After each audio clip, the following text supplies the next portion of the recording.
무디스, 미국의 신용등급 강등, 108년 만에 추락.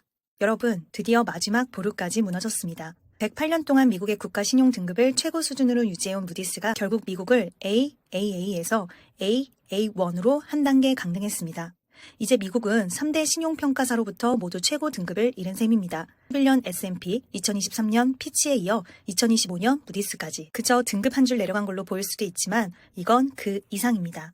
세계 금융의 중심이라는 미국의 지위에 금이 가기 시작했다는 신호죠. 우선 무디스에서는 왜 이런 결정을 내렸을까요? 핵심은 지속 불가능한 재정 구조입니다.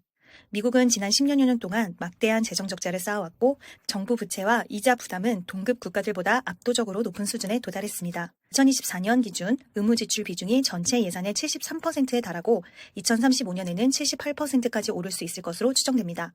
부채가 쌓일수록 이자도 눈덩이처럼 불어나죠. 게다가 트럼프 행정부 시절 도입됐던 감세법이 다시 연장될 경우 향후 10년간 최대 4조 달러의 재정 적자가 추가될 것으로 전망되고 있습니다. 국가는 계속 돈을 쓰고 있지만 갚을 여력은 줄어들고 있는 겁니다. 이번 무디스의 강등은 단순한 수치 조정이 아닙니다. 역사적이죠. 무디스는 1917년 1차 세계대전 당시 미국이 국채를 발행하면서 처음으로 AA 등급을 부여한 이후 단 한 번도 바꾼 적이 없습니다. 그 기록이 무려 108년 만에 깨졌습니다. 이제 미국은 더 이상 트리플 A 국가가 아닙니다. 세계에서 이 등급을 유지하는 국가는 독일, 스위스, 호주 등 단 9개국뿐입니다. 미국은 그 리스트에서 빠졌습니다. 시장 반응은 어땠을까요? 10년 만기 미국 국채 금리는 발표 직후 4.49%까지 급등했고 S&P 500 지수는 마이너스 0.44%까지 하락하며 주식시장도 충격을 받았습니다. S&P 500 지수는 마이너스 0.44% 하락하며 주식시장도 충격을 받았습니다. 다만 이번 조치가 어느 정도 예고됐던 만큼 이미 반영된 리스크라는 평가도 많았습니다. 2023년 11월 무디스가 이미 등급 전망을 부정적으로 낮춘 적이 있었거든요. 하지만 문제는 중장기 리스크입니다. 이후에도 국채금리가 상승하고 대출금리까지 영향받게 되면 미국 소비와 투자는 위축될 수밖에 없습니다. 셀 USA 현상이 다시 나타날 수 있다는 우려도 커지고 있습니다. 미국 자산에 대한 신뢰가 흔들리는 흐름이죠. 정치권 반응은 말 그대로 책임 공방전입니다.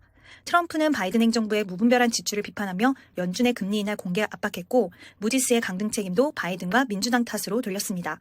반면 바이든 측은 트럼프 시절의 감세 정책과 공화당의 재정 무책임이 오늘의 사태를 만든 원인이라고 맞받았습니다.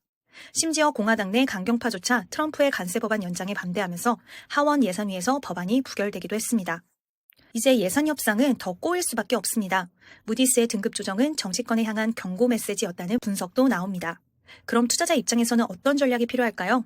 첫째, 금리입니다. 10년물 수익률이 이미 4.5% 근처까지 왔습니다. 부채 비용이 커지면 미국이 공격적으로 긴축을 완화하기 어려워지고 이는 금리의 고착과를 의미합니다. 둘째, 자산 배분 전략. 안전자산으로 여겨졌던 미국 국채 달러에 대한 신뢰가 흔들리면서 증시에서도 차익 실현 움직임이 나타날 수 있습니다. 셋째, 정치 리스크 체크. 대선을 앞둔 2025년 재정 건전성과 금리 정책을 둘러싼 논쟁은 시장 불확실성을 더욱 키울 가능성이 있습니다. 이번 무디스의 강등은 단순한 하나의 사건이 아닙니다. 108년 만에 등급 하향은 미국이라는 나라의 신뢰 그리고 글로벌 금융 질서에 대한 신호로 받아들여야 합니다. 시장은 겉보기에 조용할 수 있지만 금리, 부채, 정치 리스크는 아직 끝나지 않았습니다. 이럴 때일수록 지금 포트폴리오에서 어떤 자산이 위험에 노출돼 있는지, 어떤 자산이 구조적으로 더 강한지를 점검해야 할 시점입니다. 도움이 되셨다면 좋아요와 구독 그리고 알림 설정까지 꼭 부탁드립니다. 다음 영상에서는 트럼프의 감세 정책과 부채 리스크를 더 깊이 다뤄보겠습니다. 감사합니다.